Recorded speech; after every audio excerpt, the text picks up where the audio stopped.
Malapit nang ma-expire ang iyong order sa delivery. Kailangan mong matapos ang delivery sa loob ng 1 minuto.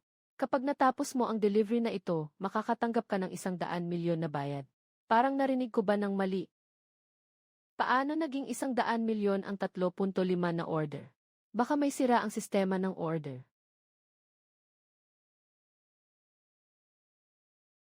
Baka may sakit sa ulo tong tao na to. Bakit niya pinipindot ng sunod-sunod ang 4 na beses sa 4 TA floor? Isang pindot lang, hindi ba? Sige na, pindutin na lang. Huwag ka nang mareklamo ulit. Ano bang nangyayari? Hindi naman ako mamamatay dito, di ba? 4 na palapag lang, hindi naman siguro. Saan ito? Hindi ito tama. Bakit walang pinto? Isa na namang prank ba ito? Pati si Ihay Lolita lumabas na rin.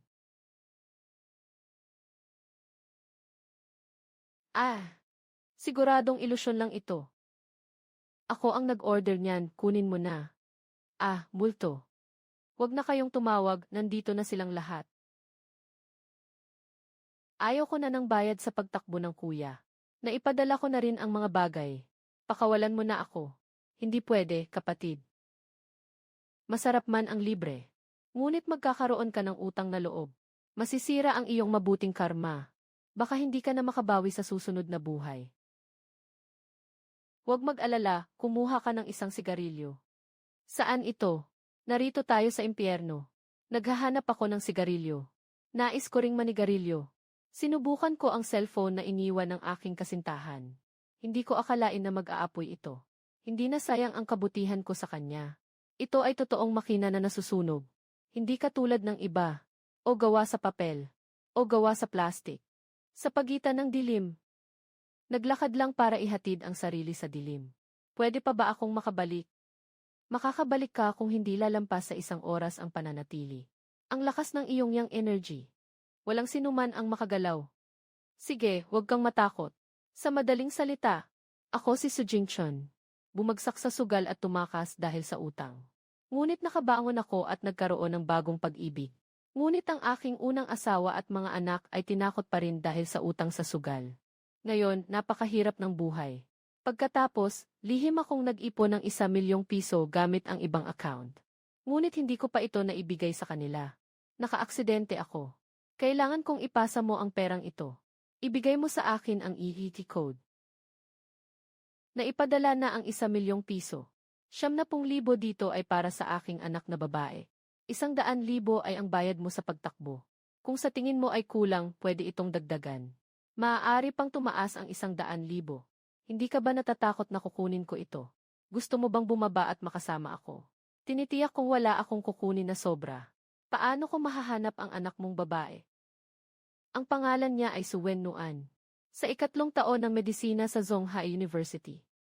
Paano kung isipin niya na ako ay isang mapanlin lang na tao? Sa likod ko, may maliit na pulang nunal na likas na nakatago. May arko na peklat sa aking baywang. Na nakuha ko noong bata ako nang masunog sa kalan. Sige, naalala ko na. Babalik na ako ngayon. Walang katapusan ang ating pagkikita. Finally, may signal na ang cellphone. Bayad na. Pumasok ang 1 milyong yuan sa alipay. 1 milyon. Kung ako ang kukuha, makakatipid ako ng 10 taon. Sige na, mas mabuti pang sundin ang kanyang utos. Ayokong makasama siya. Lulu, ito na ba ang tinatawag nilang heart-to-heart connection? Bago pa man kitang makausap, nakilala na kita. Hindi kita hinihintay. At maghiwalay na tayo. Lumayo ka na sa akin sa hinaharap. Ayokong magka-misunderstanding. Lulu, magsisimula na akong kumita ng malaki. Para maibigay ko sa'yo ang pangangailangan. Sa mga perang iyan, paano mo ako mapapangalagaan? Makakasakay ka ba sa ganitong sasakyan sa buong buhay mo?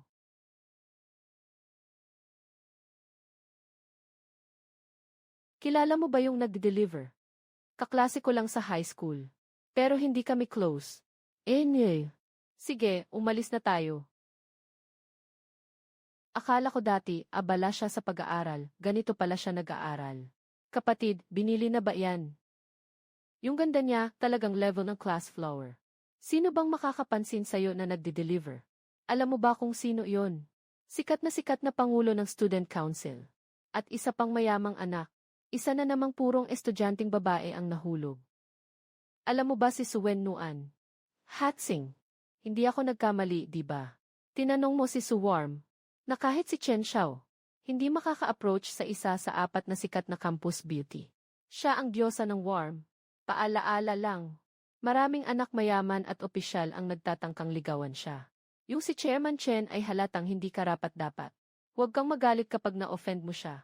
At nasaktan ka ng isang tagapagtanggol. Walang gamot para sa pagsisisi.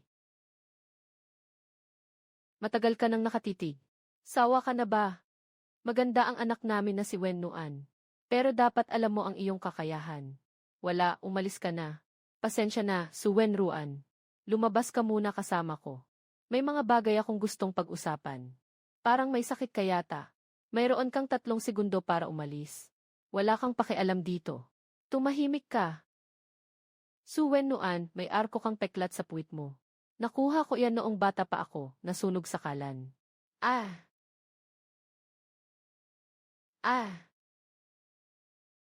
Huwag mo nang ulitin. Lalabas ako kasama ka. Wen Nuan, saan kayo pupunta? Dadalahin ko siya para pag-usapan ang ilang pribadong bagay. Babalik ako mamaya. Ano ang ibig mong sabihin sa mga salitang iyon? Wala nang ibang tao dito.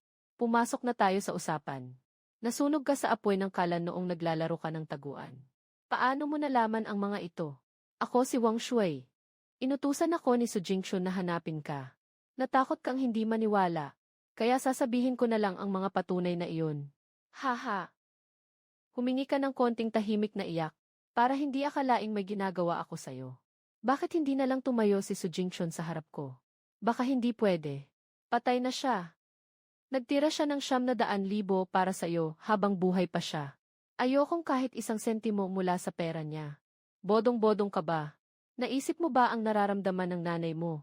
Utang sa sugal ang binayaran ng nanay mo. Alam mo bang gaano kahirap ang buhay ng nanay mo? Kung ayaw mo, ibubulgar ko ang mga pribado mong impormasyon. Tama ka. Hindi para sa sarili ko. Para sa nanay, kailangan kong kunin ang 900,000. Kailangan ko nang umalis. Huminto ka, sinampal mo ako at gusto mo nang umalis. Baka gusto mo ring sampalin ako. Maging boyfriend ko ka na lang bukas. Tumanggi ako, 1 araw lang. Isa ka bang masama, nagsinungaling ka na ba? Isa ka bang masama? Kung ito ay pangmatagalan. Siguro iisipin ko. Katatapos ko lang iwanan ngayon. Bukas, iwanan ulit ako. May isang matandang propesor na malaki ang tulong sa akin. Bukas ang kaarawan niya. Isa sa mga dadalo ay isang insekto na ayaw ko. Ayon sa balita, bukas ay may malaking galaw siya. Gusto niyang makuha ang impormasyon mula sa matandang propesor. Hindi ko naman maiiwasan na pumunta. Talagang hindi ko alam kung anong gagawin. Ikaw ay nasa labas ng paaralan. Hindi ka mahuhuli. Pakiusap, okay na ba? Sige, tutulungan kita sa isang pagkakataon. Kita tayo bukas. May bagong order na dumating. Matapos makumpleto ang order na ito, makakakuha ka ng 1,000 na bahagi. 1 milyon para maiwasan ang paulit-ulit na pagkakamali. Kahit na mapahamak pa, kailangan mong pumunta.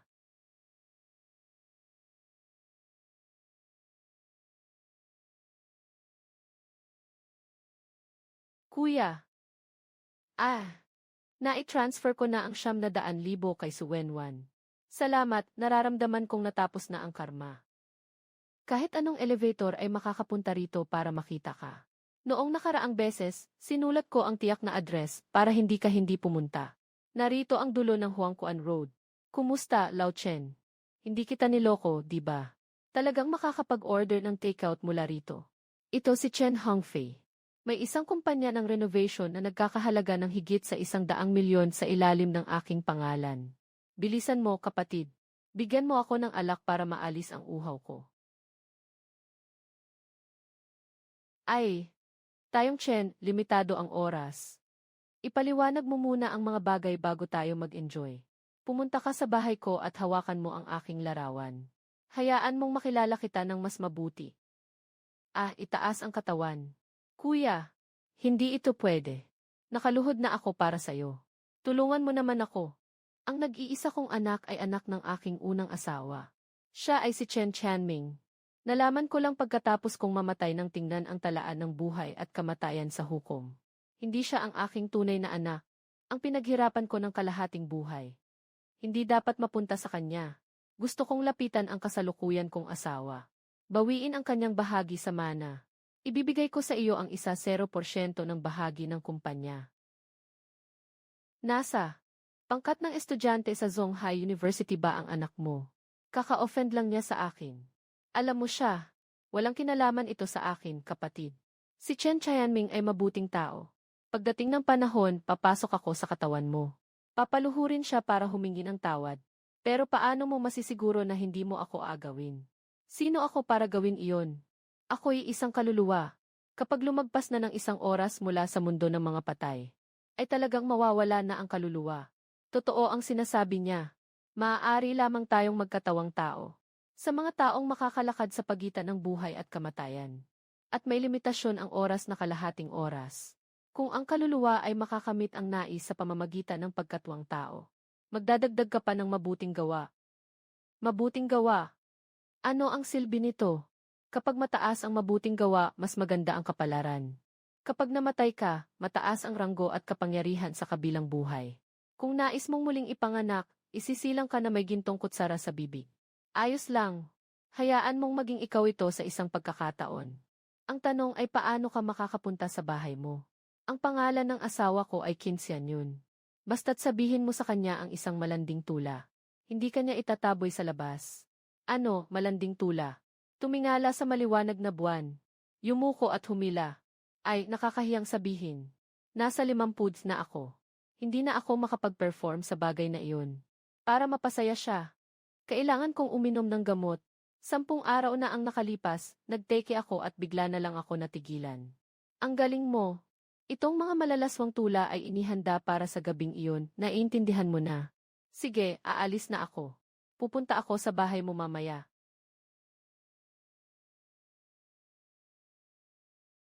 Chen Tianming.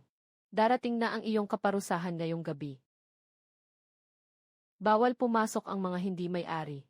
Ilagay ang delivery dito. Ihahatid ko ito sa pintuan. Nandito ako para hanapin ang kapatid ko. Gusto ng kapatid mo na dito tumira. Hindi mo na kailangan mag-deliver ng pagkain. Agad na makipag-ugnayan kay Qin Xianyun sa 1,301 ng gusali 7. Sasabihin ko sa kanya.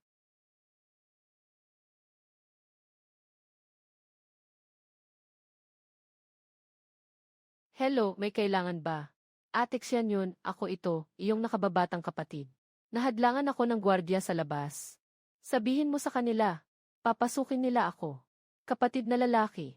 Ako lang ang nag-iisang anak na babae. Saan ka nakuha ng kapatid na lalaki? Nakalimutan mo na ba yung tula na binasa ko sa'yo noong gabing iyon? Tumingala sa maliwanag na buwan. Huminto at humilig.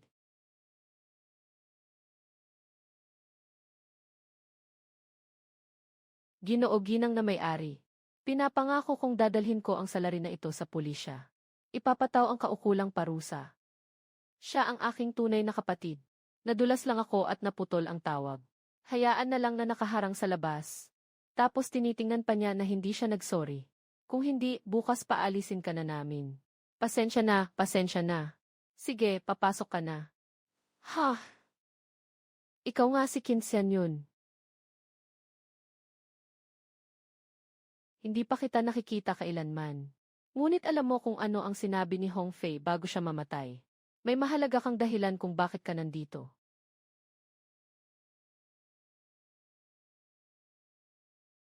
Sandali lang at malalaman mo.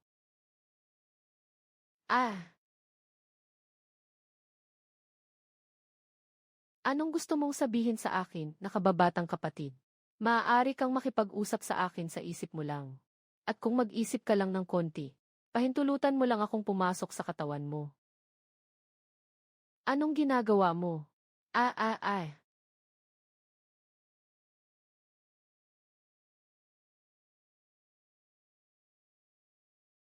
Xiao yun. Ako nga, bumalik na ako. Hongfi, ikaw si Hongfi. Ang aking kaluluwa ay pumasok sa kanyang katawan. 1 oras lang.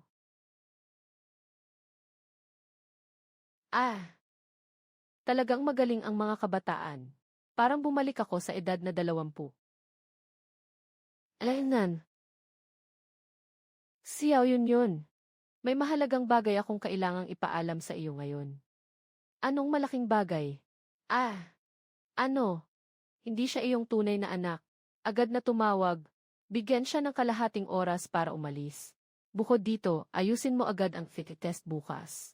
Bawiin ang kanyang karapatan sa pagmamana. Mukhang hindi pwede. Nasa abo ka na nga.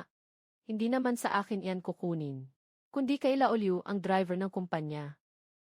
Ah, at itong kasama ko na si Wang Shui.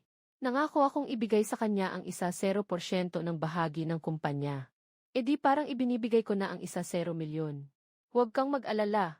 Ngayon, hindi siya nagpapakita ng anumang senyales. Ngunit siya ay isang nakatagong dragon. Hindi ko maibigay ang mga detalye. Isipin mo kung bakit ako nakapasok dahil sa kanya.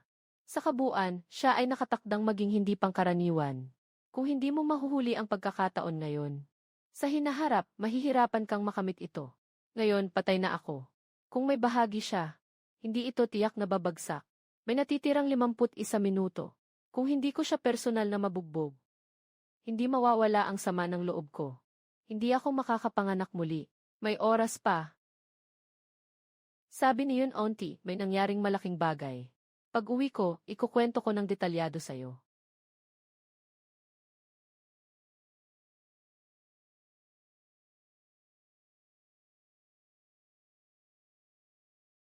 Siya yun. Tiyak na siya yun. Yung delivery boy sa gate ng school. Yun, Auntie. Kakatapos lang mamatay ng tatay ko 10 araw na ang nakalipas. Di pa nga nakalabas ang bangkay. May interes ka sa paggawa nito. Hindi ka ba natatakot na lumapit siya sa'yo? Natatakot. Pero nandyan na siya at lumapit na sa akin. Si Tianming, ito ang iyong ama. Ikaw ang aking stepmom. Pero bakit basta na lang may dalhin na estranghero? Sasabihin na siya ang aking ama. Anong pinagsasabi mo dyan? Pumasok ka na rito. Ah! Huwag ka nang magpatumpik-tumpik pa. Ah! Mag-ingat sa paghawak. Huwag magka-aksidente. Kung hindi, ako ang magiging may kasalanan. Huwag kang mag-alala, may plano ako. Ikaw, ligaw na tao. Kakalipas lang ng 0 araw mula nang mamatay ako. At ikaw, nag-iisip na tungkol sa mga babae. Kung iyon ang gusto mo, nandito na ako para hanapin ka. Alam mo ba kung kaninong pader ang sinira natin ngayon? Ah! Kapag tinamaan pa, mamamatay na siya. Anyway. Sino ka ba talaga? Chen Fifi 1-4-2-0-1-7. Tinanong mo ako kung sino ako. Chen Fifi. Ako ang tatay mo. Lumuhod ka sa akin. Alam mo na ba kung saan ka nagkamali? Alam ko.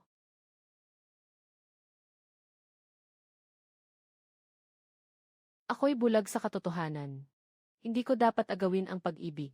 At hindi ko dapat siya pagtawanan. Dapat ay nakaluhod ako at tawagin kang Itay. Itay. Inwe, mula ngayon. Hindi ka na anak ni Chen Hongfei. Wala ka ng karapatang gumastos ng kahit 1 sentimo sa bahay. Ang aking yaman ay para lamang kay Xianyun at Ruru. Hindi ko maintindihan. Bakit pagbalik mo ay pinagbubugbog mo ako? Gusto mo pang putulin ang relasyon natin. Dahil isa kang ligaw na tao. Tita yon, tulungan mo akong makiusap. Pasensya na, wala rin akong magagawa para sa iyo. Bukas ay aayusin ko ang FICA test mo. Mag-a-apply ako sa korte para i-freeze ang iyong bank account. At alisin ang lahat ng karapatan sa pagmamana. Siyan yun. Tandaan mong batiin ang property management. Bawal na siyang pumasok mula ngayon. Upang hindi maistorbo ang inyo ng iyong ina. Hindi ako naniniwala. Lahat ng peke, peke talaga. Ah!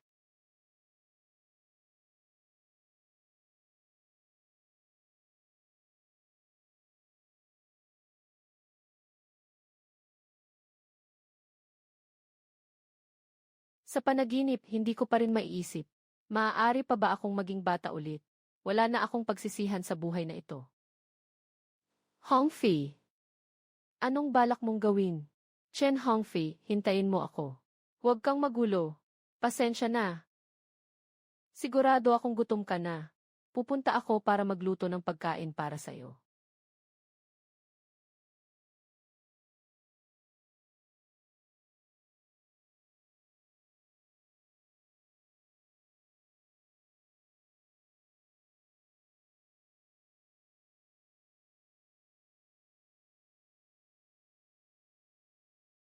Ayun.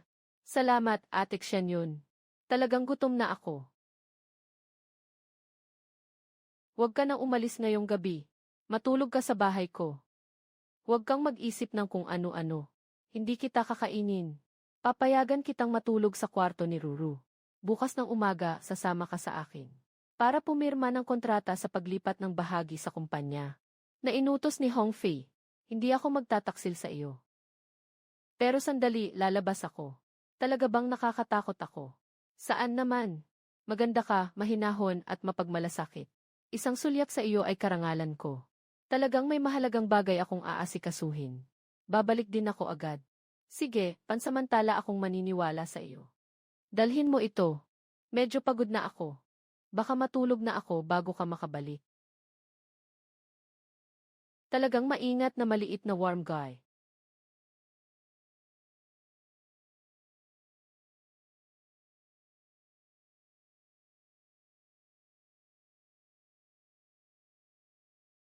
Kapatid, kalma ka, kalma ka. Wala kang kinalaman dito. Umupo ka lang dyan. Hayaan mong umakyat ka. Bakit mo kailangang labagin ang aking kagustuhan? Dito ka nagkamali. Sa huli, pagdating ng oras, hindi ba't ikaw pa rin ang nakinabang? Hindi ako bumaba ngayon para magalit. At saka, may lumabas na imahe ng malambot sa isip ko. May espesyal na pakiramdam sila para sa kanila. Tara, maghanap tayo ng makakausap na may alam. Sige, bilisan natin. Congratulations, congratulations. May malaking benepisyo pala ang pagiging ganito. Nagkaroon ako ng pagkakataong makilala ang isang nakatatandang narito ng mahigit 3,000 taon. Mahigit 3,000 taon. Ito ay isang tunay na matagal nang nakatigil na residente. Ano ang sinasabi ng iba? Kahit na hindi pa nakuha ang nais na sagot, mayroon namang hindi inaasahang kasiyahan. Sinasabing pagkatapos ng pag-akyat, isang kaluluwa ang pinaka-ipinagmamalaki ang kakayahan nito. Direktang nagiging alaala ng kalamnan. Nagsasama sa katawan na pinasukan. Ito ay tinatawag na pamana ng biyaya. Kung wala kang alam sa Ingles, kapag pumasok ang espiritu ng mahusay na Ingles, maari mong maabot ang kanilang antas.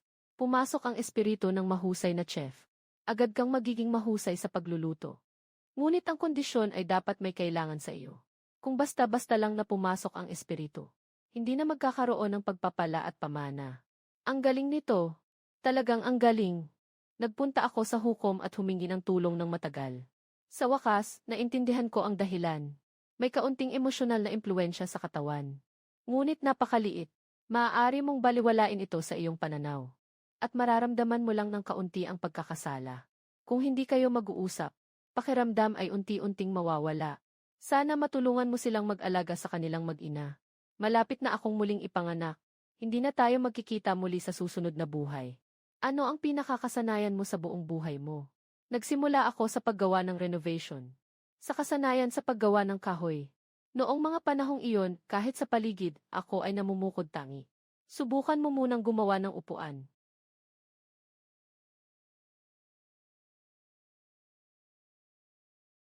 Para akong nakakita sa sarili kong paraan noong bata pa ako. Uwi na ako muna. Sana maganda ang maging resulta nila. At saka, huwag niyo kalimutang is-promote ako. Mas gusto ko pang tumulong sa mga big boss na pumanaw. Kahit anong industriya pa sila, mas gusto kong tumulong. Tungkol sa mga pangkaraniwang isda, huwag na lang.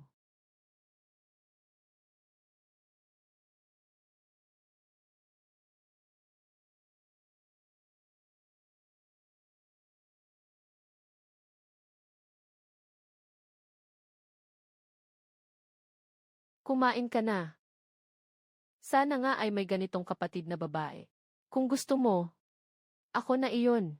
Sa katunayan, simula ngayon, ikaw na ang pangalawang pinakamalaking shareholder ng kumpanya. Maaari ka nang dumaan dito para kumain.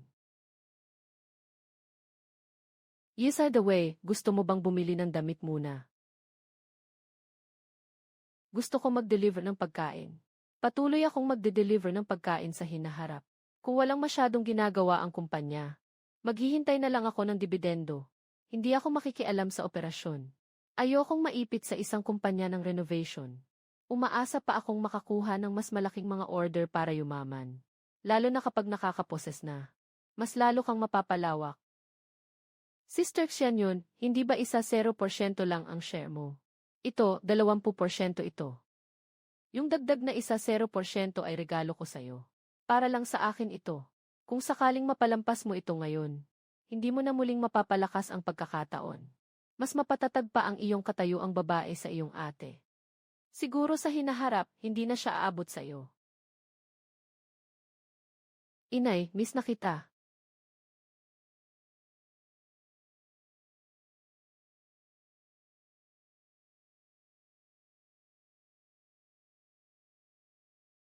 Inay, pakiramdam ko may pagkapapa siya.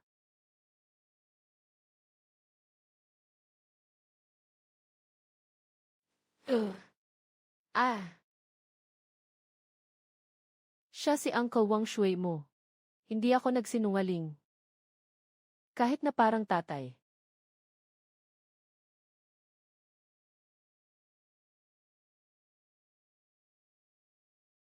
Sa tingin mo parang, kung ganun nga. Yay! Ang saya, may tatay na naman ako. Haha.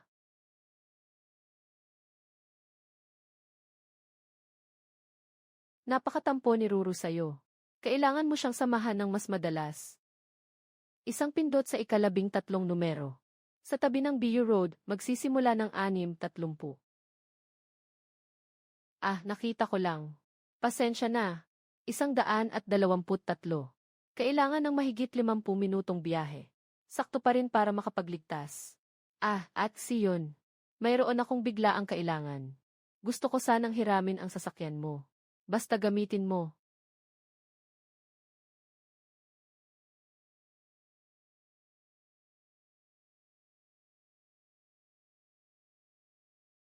Tama nga.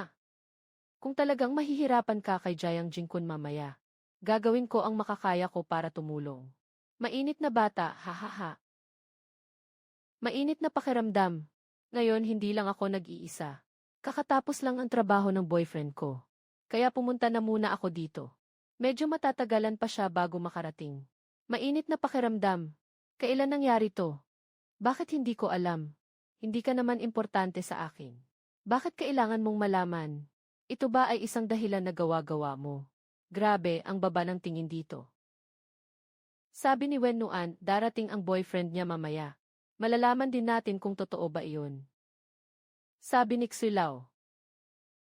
Dapat maging maingat si Wen Nuan sa pagpili ng boyfriend. Sa susunod, tutulungan kitang mag-ingat. Kung sobrang pangit, hindi ka makakataka sa akin. Lolo Xu. Iinom ako para sa inyo, Pamilya Jayang.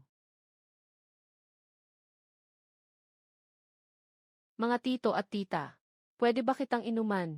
Magandang tao itong pangalawang anak ng Jayang. Matagal kitang hinabol.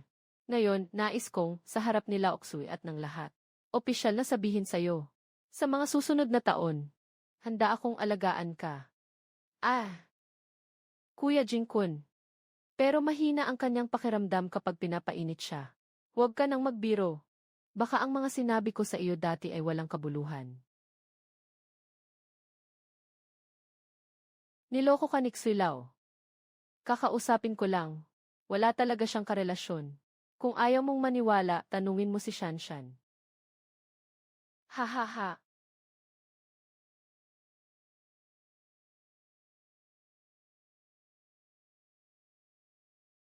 Hindi ko alam kung sino ang umorder ng takeout. May iba't ibang mga nakalaang ulam sa mga camper van sa labas. Kung sa tingin mo ay hindi ka nasisiyahan sa anumang ulam, sabihin mo lang. Hanggang sa ikaw ay masiyahan. Hindi ako dito para maghatid ng pagkain. Tinawag ako ng girlfriend ko para makisali sa handaan. Kakatapos ko lang sa trabaho, wala nang oras para magbihis. Sino ang girlfriend mo? Sino ang girlfriend mo? Lumabas ka na. Anong nangyayari kay Wen Nuan? Ay, ay, siya ang boyfriend ko. Nakipag-ugnayan na ako kay Ginoong Xue.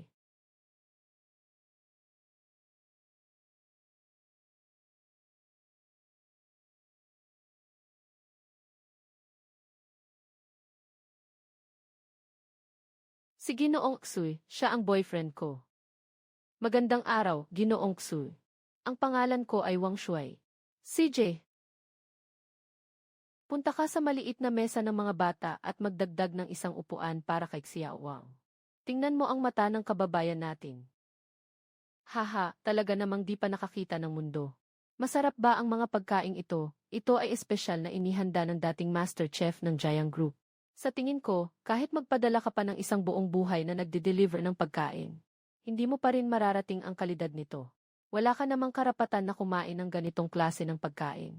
Ngunit dahil sa kabaitan ni Wen Nuan, maari kitang dalhin sa bahay namin sa Wuyingju. Maging katulong ka lang. Tungkol sa sahod, ibibigay ko sa iyo ang doble ng kasalukuyan mong sahod. Ngunit mayroon akong isang hinihingi. Iyon ay umalis ka sa tabi ni Wen Nuan.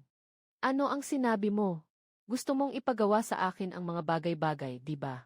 Sige, magsasabi ako ng totoo. Wala ka pang karapatan para dyan. At saka, masyadong malas ito.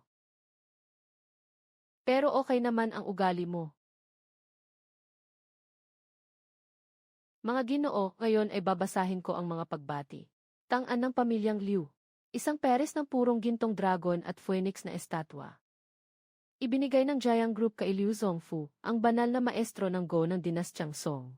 Isang set ng chessboard at itim at puting sinaunang jade na piraso. Ibinigay ng banal na maestro ng Go ng dinastyang Song. Kumuha ka na agad. Hindi kita pinabayaan, di ba? Nag-iisa sa larangan ng Go sa buong mundo. Si Liu Zongfu lamang. Kumusta, grupo? May puso ka na. Lumapit ka. May kailangan ka ba? Kainan para sa kaarawan ni Xu. Lahat ay naghanda ng regalo. Hindi ka naman darating para lang kumain at uminom, di ba? Kasama ko siya. Nakapagbigay na ako ng regalo sa kaarawan. Hindi. Kayo ay pumasok ng paisa-isa, hiwalay. Hindi naman siguro siya papunta dito nang walang dala niya ang regalo mo. Huwag niyang gawing sarili niyang regalo.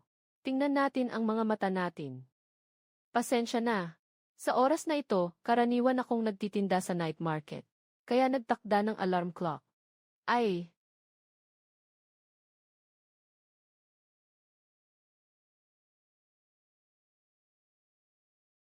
Hahaha, pinakuha ko siya ng regalo. Sige, hulaan niyo kung ano ang dinala niya. Isang pakete ng pickled mustard greens. Bitawan mo. Hindi ko bibitawan. Magtangkang gumamit ng pickled mustard greens bilang regalo, talagang nakakabaliw. Natatakot ka bang mapanood?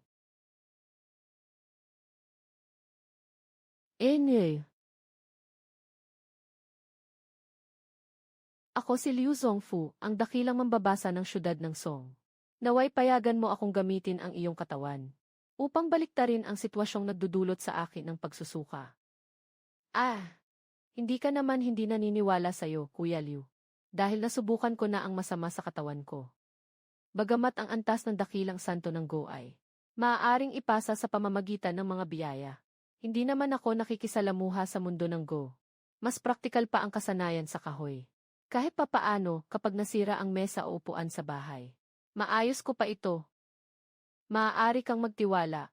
Handa akong manumpa na kung may kahit kaunting paglabag sa iyong kagustuhan.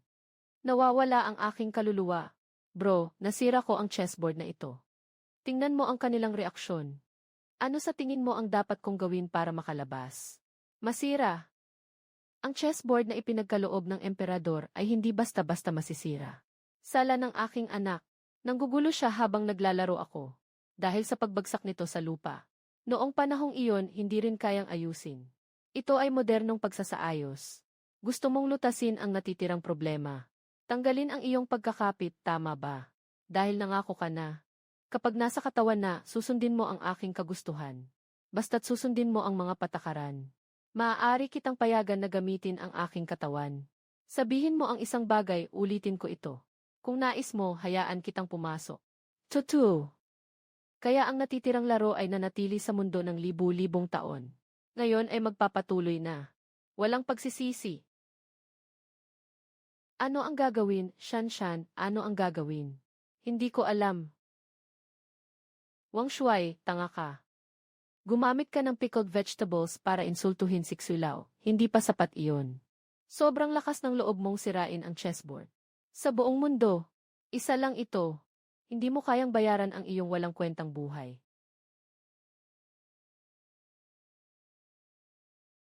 Alam ko, natakot ka lang ng labis. Huwag kang mag-atubiling yumuko at humingi ng tawad kay Loloksu. Ang chessboard mismo ay pumutok na. At siya ay matigas ang ulo, ayaw umamin at gustong magpanggap na walang nangyari. Loloksu, humahanga ka kay Liu Zongfu. Siguro kilala mo siya ng mabuti. At ano ngayon? Alam mo ba kung ano ang ginawa ni Liu Zongfu? Na personal niyang tinulak at pinagsabunutan ang anak niya hanggang sa maparalis. Dahil sa kanyang bunso na anak na likas na pasaway.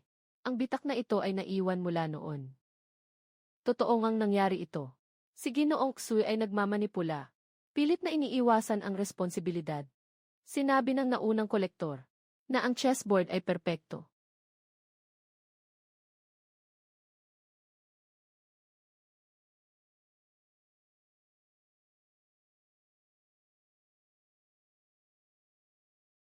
Ang ganitong chessboard ay tunay na orihinal na lasa.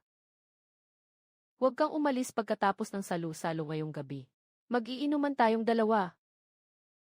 Oh.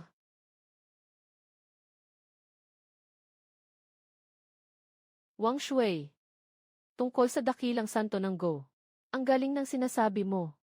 Malamang na marunong ka rin sa Go. Bakit hindi mo ipakita ang iyong galing? Mahusay maglaro ng Go.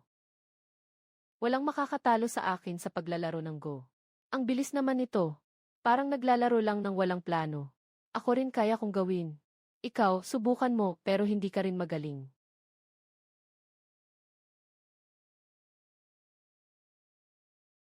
May nakakaalam ba ng Go? Ano yung inilalagay dito? Talagang magkapareho ito. Naapektuhan ako ng aking ama. Medyo may alam ako. Ang bilis niya sa blind typing at pag-review. Kahit sa loob ng bansa o sa internasyonal. Isang himala ito. Habang nag-aayos siya, hindi siya tumingin pataas, di ba? Hindi lang siya mabilis, kundi tama rin. Tama ang bawat hakbang na sunod-sunod. Kung hindi lang dahil sa kanyang batang hitsura. Akala ko talaga ay ang dakilang santo ng chess ng Song.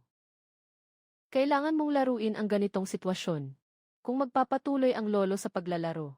Ipinapakita nito kung anong antas ng galing sa chess. Imposible, talagang imposibleng mangyari. Dapat malaman na ito ay 1,000 taon sa buong mundo ng chess.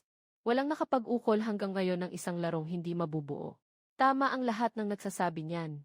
Mahigit 1,000 taon na ang nakalipas. Ngayon, gagamitin ko ang isang napakahusay na hakbang upang tapusin ang laro. Walang hiya sa sarili ko. Hindi mo narinig si Lolo Xu na nagsabi na kahit ang buong mundo ng laro ay hindi makakagawa niyan. At hindi pa nga ito isang napakahusay na hakbang sa tingin ko. Huwag kang peke. Makipagtulungan ka sa akin. Para maglaro ng itim na buwan. Uy, Xiao Wang. Ang paglipat na ito ay masyadong mabagal. Walang kabuluhan, ayos lang. Sasama ako sa iyo para subukan. Talagang nagbago ang sitwasyon. Ang dahilan kung bakit ako natatalo. Hindi kami kasing galing ng mga babae sa Lishan. Walang silbi ang makipag-usap lang. Magpatunay gamit ang katotohanan. Naayos na niya, naayos na. Ang mga mata niya na may init, ang ganda. Ako lang ang pumayag sa kasunduang ito. Ginoong Xu, hindi pa tayo umabot dyan. Jiang Jingkun, una, salamat sa iyo. Dahil sa iyo, ang boyfriend ko ay naging fan kay Lolo Xu. Sa buong mundo ng chess sa loob ng mahigit 1,000 taon, wala pang nakakaluta sa endgame ng chess master. Pero siya, parang wala lang.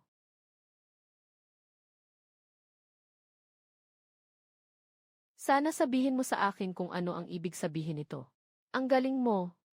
Sino bang nagsabing ang mga diwata ay hindi marunong maging sarcastic? Ah, ibig sabihin ay higit pa ang kanyang antas sa Go mula pa noong dinastyang Song. Tuwing gabi, tuwing gusto kong subukan, binabato ako ng katotohanan. Ngayon, pati si Su Wenwan ay tumutulong na. Mas mabuti pang umalis na ako. Pupunta ako sa banyo. Cut. Walang anuman. Wang Xiaoqi, banal. Pakiusap, tanggapin mo ang aking pagyukod. Tumayo ka na. Ah, nagdi ka na ba?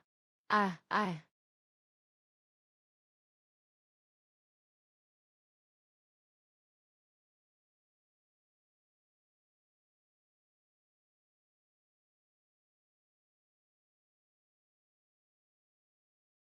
May ugali ako.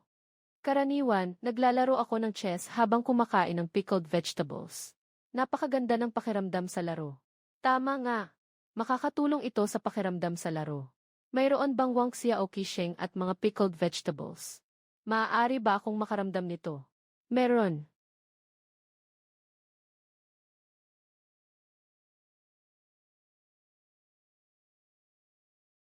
Bebe, bukas, bumili ka ng isang kahon ng pickled vegetables para sa akin. Napakaganda. Mainit. Kailangan mong samantalahin ito. Gagawin ko ang aking makakaya. Hindi ito totoong relasyon. Sa hinaharap, hindi mo na siya makikita. Mainit, ihahatid na kita pabalik sa paaralan. Hey, hindi na ako uwi mamaya. Matutulog ako sa bahay niya. Nagsasama na kayo. Walang pakialam si Wang Shuai sa kanya. Uuwi na kami. 9,059. Ah, Wang Shuai, hindi ka naman siguro anak ng mayaman. Tara, mag-deliver tayo ng pagkain para maranasan ang buhay. Hindi. Nasa bahay ng isang ate ang sasakyan noon. Nagmamadali akong pumunta para tumulong. Kaya hiniram ko ito. Alaynan. Nandito na ako. Saan ito? Sa ibaba ng inuupahan kong bahay. Hindi mo ako ibabalik sa Zhonghai University. Hindi mo ba sinabi na susundan mo ako sa bahay? Sobrang tuwid mo naman. Sinabi ko iyon noon para putulin ang pag-asa ni Jiang Jingkun. Sige, ihahatid kita sa paaralan. Matutulog muna ako sa inyo ng isang gabi. Alaynan, kung ayos lang sa'yo, okay na yun. Isang kama lang naman. Sandali lang. Mainit-init muna ako, matutulog na. Hindi ba't malamig kapag sa sahig ka natutulog? Ang batang lalaki matutulog sa malamig na kama. Depende sa lakas ng apoy.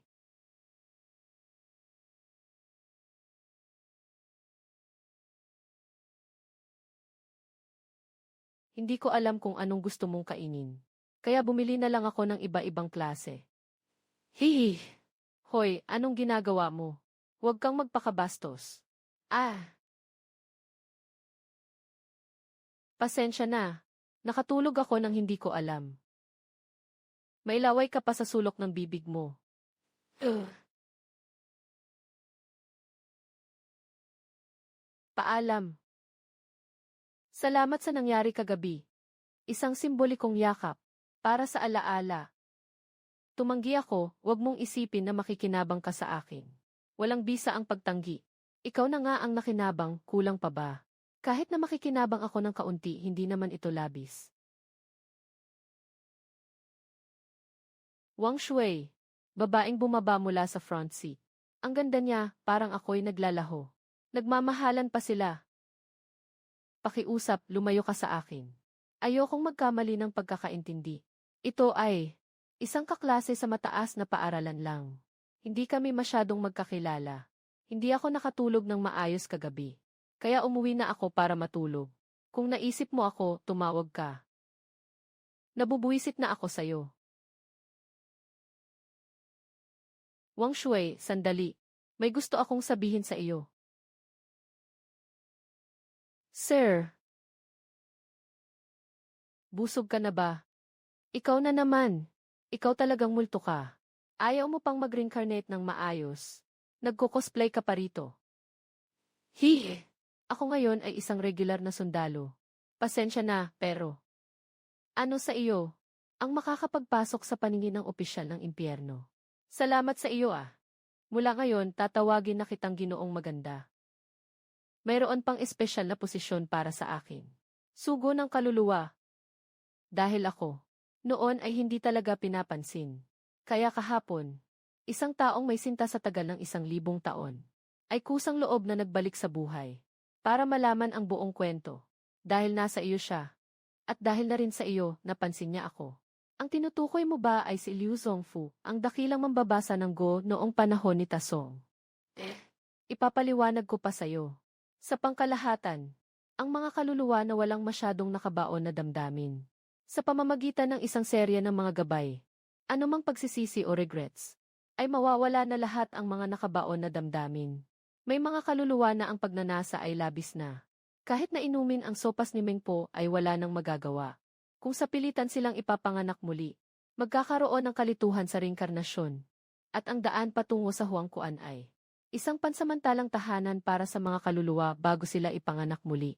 Kasabay nito, ang mga kaluluwa na may mataas na kabutihan ay mananatili dito at hindi na kailangang ipanganak muli. Limitado ang mga yaman. Mas matagal ang mga Neel households. Mas malaki ang pakiramdam ng panggigipit na dulot ng kanilang pagnanasa.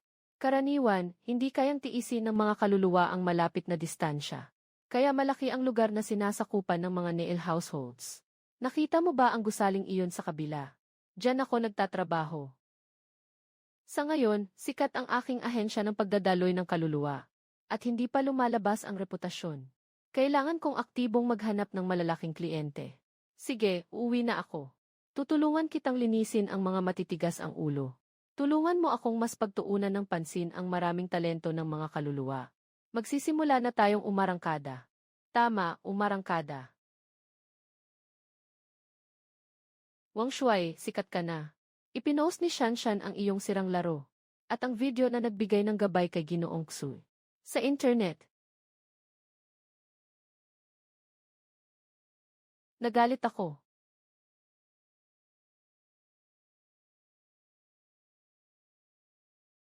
May kailangan ka ba, Director Liu? Kapatid Wang Shuai. Hindi ko akalain na may ganito palang Diyos sa ating istasyon. Pakiusap, sana makahanap ka ng oras para makapunta dito. Ay naku, ang ating Grandmaster ng chess. Kanina pa sarado ang pinto ng site. Dahil sa sobrang daming media at reporters. May mga long range at short range na kamera pa. Sobrang lapit na kuha. Ipapabura ko na ang mga negative comments mo sa taas. Huwag ka nang mainis, bumalik ka na. Sandali lang, busog ka na ba? Sabi mo, anumang kahilingan ay pwede lang ipahayag. Sa totoo lang, kagabi nakita ko ang natitirang laro at naisipan kong maglaro. Alam mo ba kung bakit ako hindi naglalaro ng Go at nag-deliver ng pagkain? Sobrang nag-iisa ako. Paglabas ko sa bundok, sino ang makakalaban sa larangan ng chess? Napaka-boring. Ang materya ay mababang uri ng kasiyahan. At ako ay isang tao na may mataas na uri ng kasiyahan. Naiintindihan ko na ang pagtatayo ng isang sikat na rider na magiging pamantayan sa industriya. Hindi mo pa rin naiintindihan. Para sa akin, ang katanyagan at kayamanan ay parang ulap. Madaling makuha, pero mahalaga ba ito sa akin? Hayaan na lang. Iwanan na lang ang mga negatibong komento doon. Araw-araw akong naglalakad sa mga kalsada. Nakikita ang iba't ibang anyo ng buhay. Kaya't mga reporter dito, mag-imbento na lang kayo ng dahilan. May contact ba? Kailan darating ang bituin ng chess? Tinatanggihan ng bituin ng chess ang lahat ng panayam. Sinabi niya na ayaw niyang maabala ang kanyang buhay ng ingay ng mundo. Sa buong mundo ng chess, isa man ay walang kapantay. Walang makakapantay sa kanya. Napaka-boring. Walang saya kahit na. Sobrang mayabang. Ang pagiging mapagpakumbaba ay ating tradisyonal na bertud. Abala si Ate Xian yun. Hindi kita naabala, di ba? Hehe, ikaw na walang pakialam na tagapangasiwa. Sa wakas, naglaan ka ng oras para bisitahin si ate. Huwag kang mapagod, magpahinga ka muna. Si Wang Shuai ay parang sinag ng araw. Sayang, masyado tayong malayo sa edad. Paano ako magiging karapat-dapat sa kanya? Nandito na ang sasakyan sa ilalim ng bahay mo. Ito ay laruan. Mahusay kang mamili. Lahat ay uri na gusto niya. Halika, tutulungan kita sa balikat. Anong nangyari? Masakit ba? Ah, hindi masakit. Sobrang komportable lang. Sige, ituloy mo. Tama. Ang finance ay maglalagay ng 3 milyon sa card mo mamayang hapon. Ah, 3 milyon at 300,000. Iyan ang halaga ng dibidendo mo sa shares ngayong taon. Malapit nang pumasok ang huling bahagi ng Disyembre. Ilang araw na lang ang natitira. Para mapanatili ang tiwala ng mga tao sa kumpanya, inuna ko ng kwentahin ang year-end bonus at dibidendo.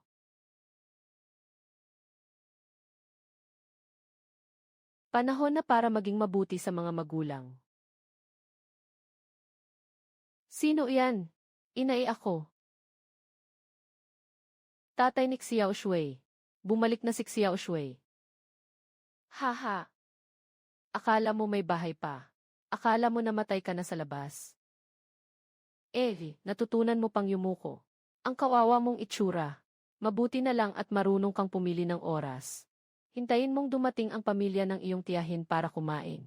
Wala akong oras ngayon para ayusin ka. Chunlan, pumunta ka at bumili ng 2 kilo pang karne. Hindi ba sapat na ang gulay? Nagkamali ako, kulang ang isang ulam. Dapat ay may oras pa para gumawa ng adobong karne. Hahaha, aalis na ako. Nanay, ako na ang bibili. Maging maayos ka at umupo. Hindi kayang magpatalo ng tatay mo. Ganyan talaga siya. Matigas ang dila pero mabait ang puso. Halika, anak, tikman mo. Busog ka na ba? Alainan. Ang bango. Hindi pa nakakain.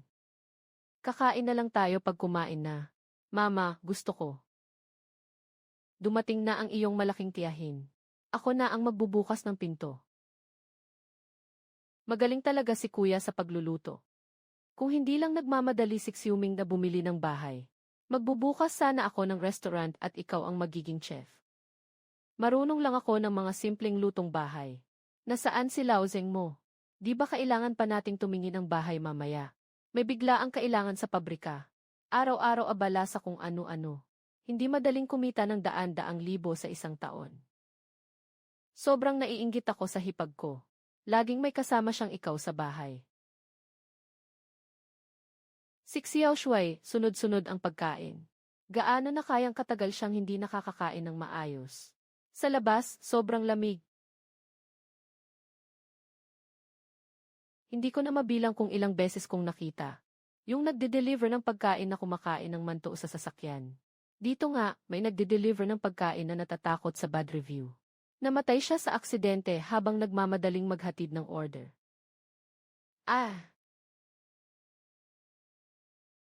Xiao Shui.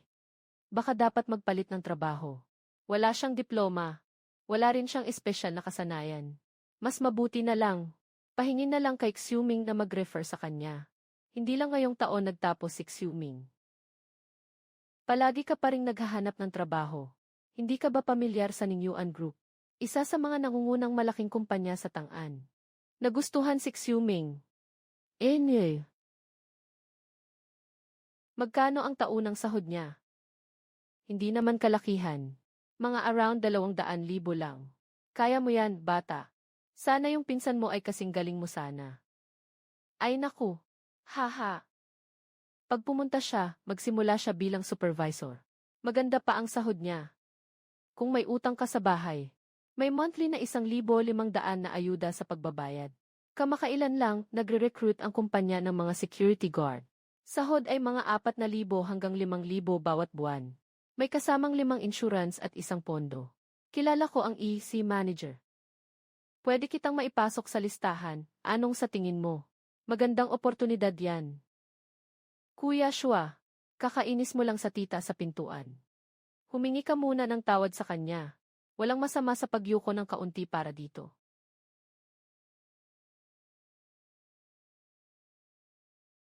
Hindi na.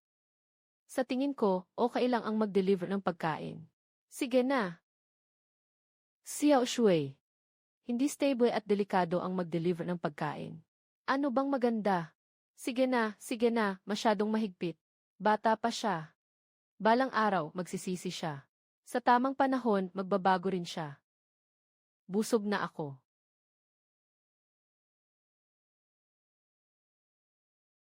Ate, balikan mo na lang ang paghugas. Noong nakaraan, si Xiuming lang ang nagpunta. Nakapili siya. Ngayon wala si Lao Zeng. Dalhin niyo si Xiao Shui para tumulong at tingnan. Kung walang problema, bilhin na. Saan ito? Ito ang pinakamagandang proyekto sa Tang'an ngayon. Ang Tang'an City ay konektado sa Zhonghai. Kaya tinatawag itong Little Zhonghai. Ang mga katamtamang lokasyon ay nasa 20,000 bawat metro. Hindi na dadalhin si Xiao Shui. Kailangan talagang dalhin. Para maunawaan niya kung gaano kamahal ang mga bahay ngayon. Mabuti na lang may layunin sa pagsusumikap. Huwag maghintay hanggang sa 30 at makontento na lang. Sa oras ng pagbuo ng pamilya, umaasa sa luma at sira-sirang pabahay. Kahit nahanda ang dalaga. Kayo ba at si Shoksiran ay matutulog sa kalye? Pangunahing nakatuon sa malalaking unit. Gusto kong tingnan ang kabila. Masyadong mahigpit ang mga unit ni Ginoong Zeng. Dumating ba kayo para mag-book? Dinala ko ang nanay at ang pamilya ng tiyuhin ko. Titingnan lang namin. Kung okay, diretso na tayong magbayad ng paunang halaga. Ang ganda ng paligid na ito. Nga. Wow!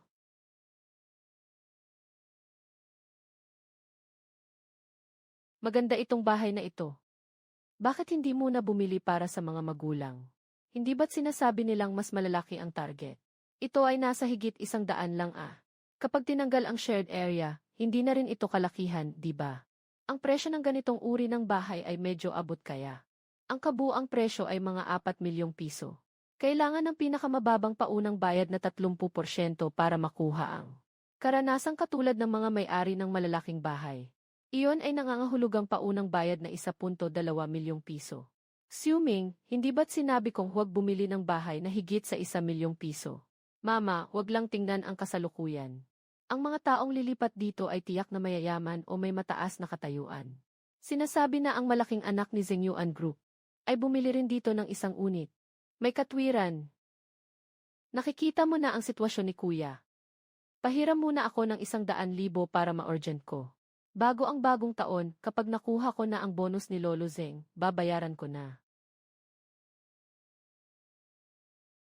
Parang mas mataas ang nasa gitna, ah. Iyon ang core ni unit sa Spring Garden, Building 8. Tunay na sukat ay 200 metro kwadrado. Talagang malaking unit. At ang taas ng kisame ay 1.5 beses ng ibang mga gusali. Nandito na tayo. Bakit hindi natin tingnan? Sige, okay lang.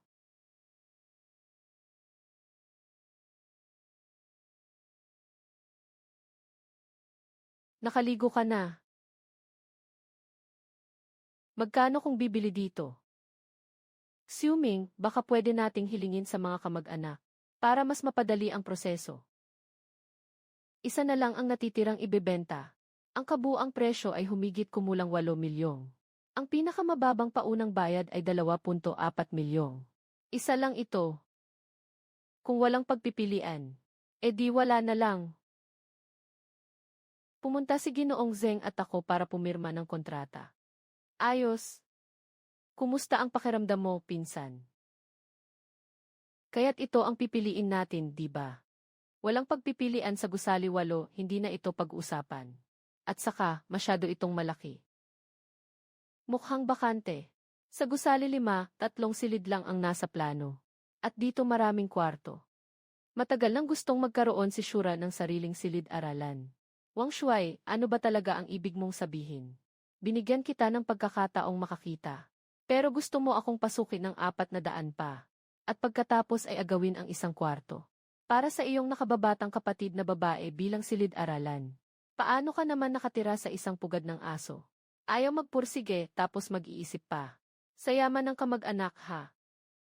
Hindi ako nakikipag-usap sa inyo. Pakisuyo, wag magpapansin, salamat. Kung masaya ang mga magulang ko. Ngayon, pupunta na tayo sa opisina ng pagbebenta at bibilhin natin ang bahay na ito. Xiao Shui, ikaw. Hindi rin naman siya nagsusuka, di ba? Bakit ka naman nakapagsalita ng kalokohan? Bibili na ako ngayon. Huwag ka nang mangarap tungkol sa bahay na ito. Sa mga nakaraang taon kami ni nanay, ay gumastos lamang ng mahigit 100,000. Kumilala ka na sa realidad, pinsan. Huwag nang pag-usapan ang building 8. Kahit isang kwarto sa building 5. Ni Tio at Tia, kahit ibuwis ang buhay, di nila kayang bilhin yan. Kailan ko ba sinabi na papa at mama ko ang magbabayad niyan? May pera ako. Paunang bayad lang naman yan. Kaya ko namang ilabas yan kahit kailan. Nakakatawa ka talaga. Ilang buwan ka palang nagde-deliver ng pagkain. Nangangarap ka na agad bumili ng bahay na 8 milyon. Alam mo ba kung gaano kalaki ang paunang bayad? 2.4 milyon ah. Huwag na tayong mag-aksaya ng oras. Pakisama ako sa pag-sign ng kontrata.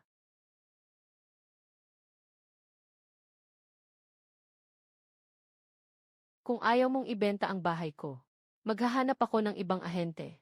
Mom, Dad, umalis na tayo. Sandali, sasamahan ko kayo. Bakit ang bilis ng pag-alis ng pinsan? Gusto lang niyang matapos at umalis. Tay, sumunod din tayo. Huwag siyang bigyan ng pagkakataong tumakas. Sige na, sabi nga ng matatanda, alam ang kahihiyan at pagkatapos ay lalaban. Ngayon, ibibigay na natin ang lahat. Samahan natin siyang mapahiya ng isang beses. Sana sa hinaharap, matutunan niyang maging makatotohanan.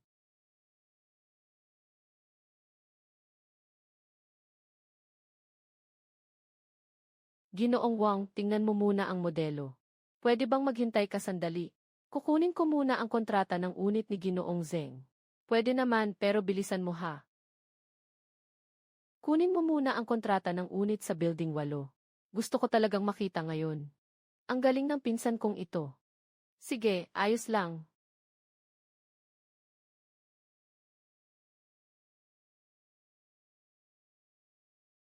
Kailan balak tumakbo ng pinsan mo? Bakit mo iniisip na tatakbo ako? Kapag kinakabahan, nauuhaw ako.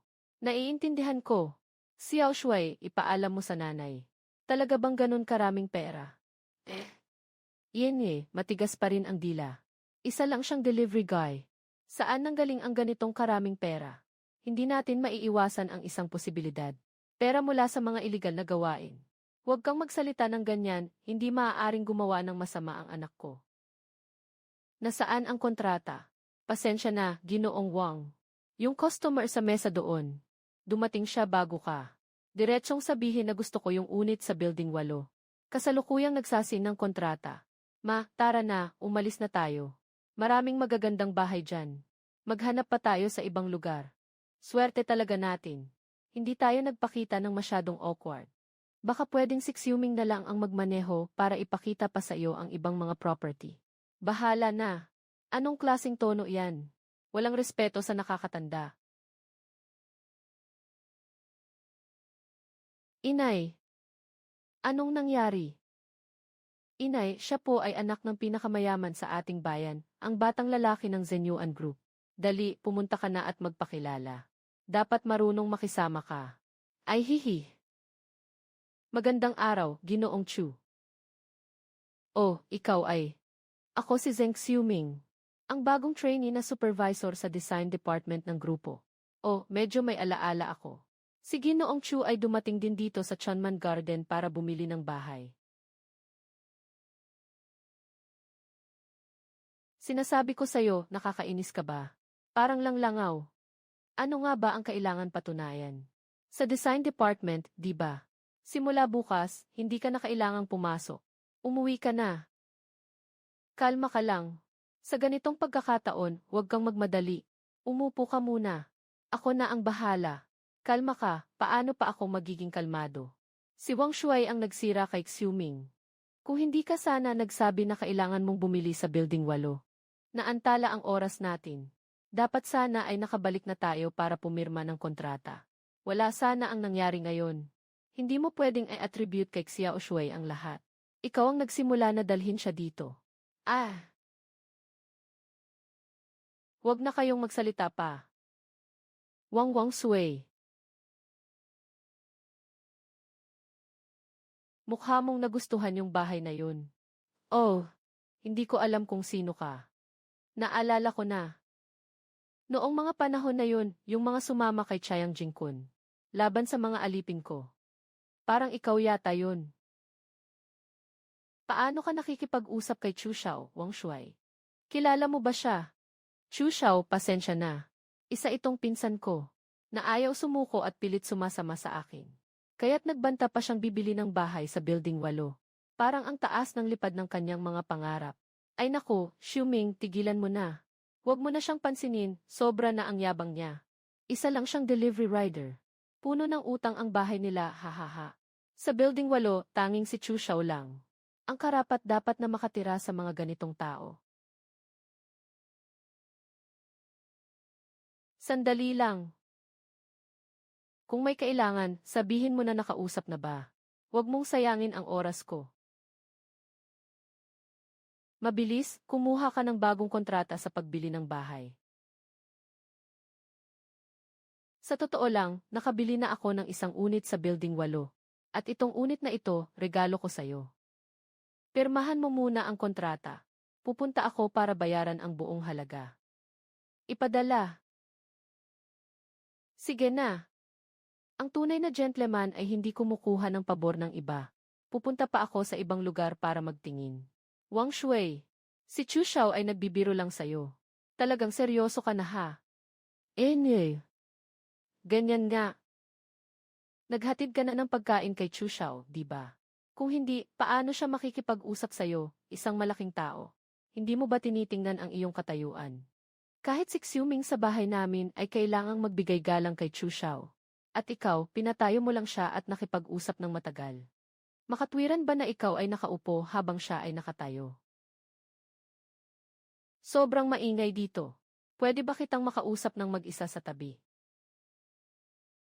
Pwede.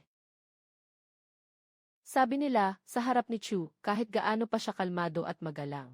Mas malaki ang galit niya. Nako, baka ma-involve pa ako kay Wang Shui. Huwag niyo siyang palakihin ng palakihin. Kung nakinig lang kayo ng maaga, sana hindi pa niya masyadong nasira si Xiuming. Paano kung hindi naman talaga gaya ng iniisip niyo? Sabihin mo na ang tungkol sa kagabi. Handa akong ipagkaloob ang bahay na iyon bilang paghingi ng tawad. Haha, hindi ko tatanggapin kung ibibigay mo lang. Kung para lang sa paghingi ng tawad, ipagkaloob mo ang bahay na iyon. At ako na ang bibili. CJ. Wang Jie, hindi naman ako talagang tagasunod ni Jiang Jingkun. Halos pareho lang ang estado namin. Kung nakakatuwa, sumasama lang ako sa gulo. At yung binili kong bahay dati ay nasa tapat mo kung sakali. At ano ngayon? Magkababayan tayo na palaging nagkikita. Sa susunod, kung hindi makakita si Jiang Jingkun, tutulungan kitang tapusin siya. Busog ka na ba? Anong ginagawa mo, busog ka na ba? Mga tao tayo, hindi tayo nakikipag-away. Busog ka na ba? Busog ka na ba? Maluwang ang dibdib.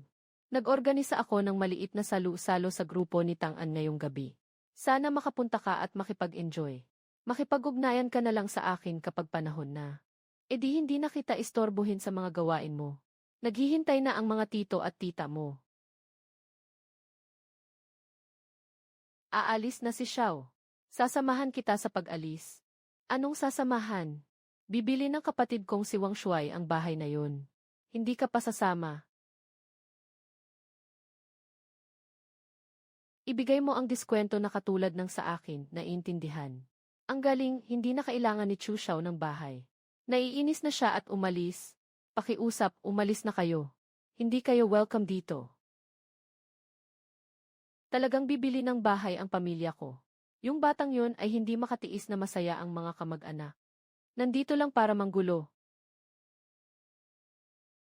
Wang Shui, tingnan mo ang mga masamang gawa mo. Sinira mo ang trabaho ko. At pinahirapan mo pa akong makabili ng bahay. Kung gusto mong mag-away, sa bahay na lang.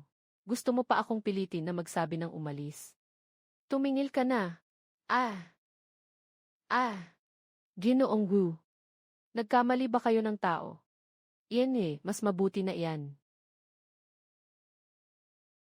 Walang dahilan para pirmahan ang kontratang ito. Talagang wala. Hindi ko kilala ang taong ito. Maaari bang tawagin ang gwardiya para paalisin siya? Kung may malisik siya o Shuai, pwede mong parusahan siya kung gusto mo. Pero hindi dapat pinapayagan ng iba na paalisin siya. Nais kong maghanda ng bagong kontrata para sa inyo. Magdadagdag ako ng mga karagdagang probisyon. Una, ayon sa panloob na pamantayan, ibibigay ko sa inyo ang isa 0 puntos. Ibig sabihin, isa 0% diskwento. Pangalawa, libre ang isang pares ng double parking space na nagkakahalaga ng 40,000 yuan. Hindi na kailangang singilin ng bayad sa property sa loob ng 50 taon. At yung sales personnel na may masamang ugali, ay malamang mapatawa ng parusa o mapaalis. Kung wala nang ibang tanong, aalis muna ako para magpakulo ng magandang tsaa. Para masiyahan kayo at ang inyong pamilya. Habang hinihintay ang pagkakaayos ng kontrata. At may kasamang doble na parking space. Hindi nagbayad ng bayad sa property sa loob ng 50 taon.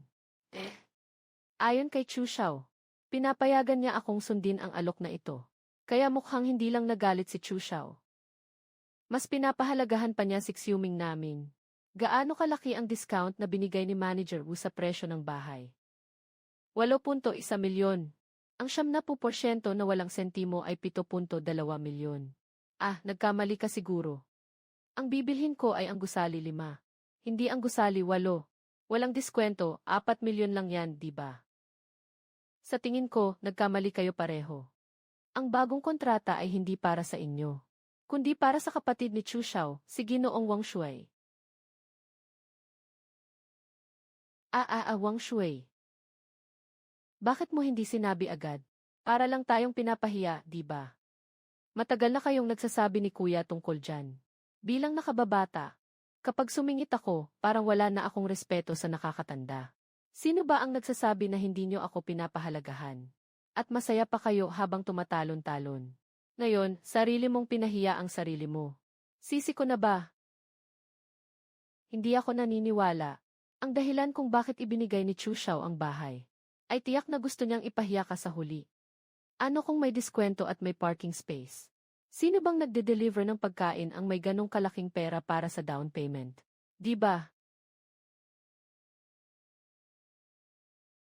Pumunta si Manager Wu para gumawa ng kontrata. CJ, pasensya na, ako'y nagkamali sa aking paghusga. Naka-offend ako sa iyo at sa iyong mga magulang. Patawarin mo ako. Xiao Shui, kung may pagkakataon, magpatawad ka. Hindi niya rin alam. Hindi kami galit ng iyong ama. Ayos. Pinatawad ka ng aking mga magulang. Sige, bumangon ka na. Pero hindi ito dahilan. Sa susunod na makatagpo ka ng mahirap kausap, hindi ka na magiging ganito kaswerte. Salamat, Ginoong Wang. Salamat, tito at tita. Tandaan ang mga aral at umalis ka na. Sige, babawasan kita ng kaunti bilang leksyon. Dalhin mo ang tiapot ng Longjing mula sa tag-ulan. 3 tasa lang ang kailangan. Masarap, di ba? Na-steep na ba? Mom, Dad, tikman nyo rin.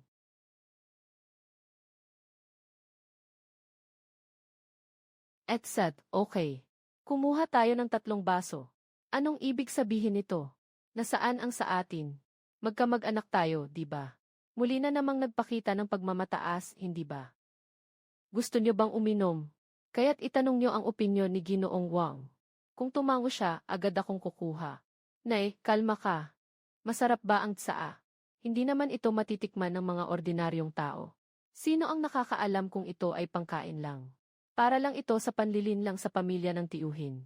Bakit mo pinapansin ang tsaa na nagkakahalaga ng 30,000 kada kilo? Ang di-kalidad na premyadong Longjing Tea, bago ang ulan ay tinatawag na pangkaraniwang tsaa. Ngayon, pupunta ako para kunin ang resibo ng pagbili. Paano kung buksan natin ang kanilang mga mata? Huwag na kayong mag-abala pa. Ginoo, kayo ba ay nagluloon o nagbabayad ng buo? Busog na ba kayo? Magbayad muna ng 3% ng halaga. Sige, ang unang bayad pagkatapos ng diskwento ay 2.16 milyon. Ganito na lang.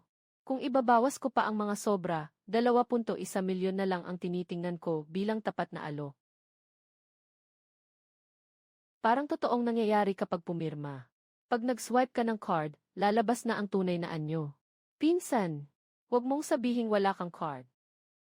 Hindi mo na kailangang mag-alala tungkol dito.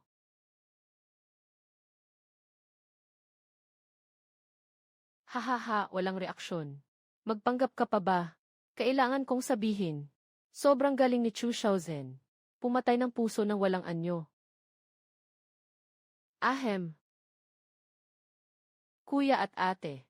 Dapat nang magising sa magandang panaginip. Nasa bahay si Xiu.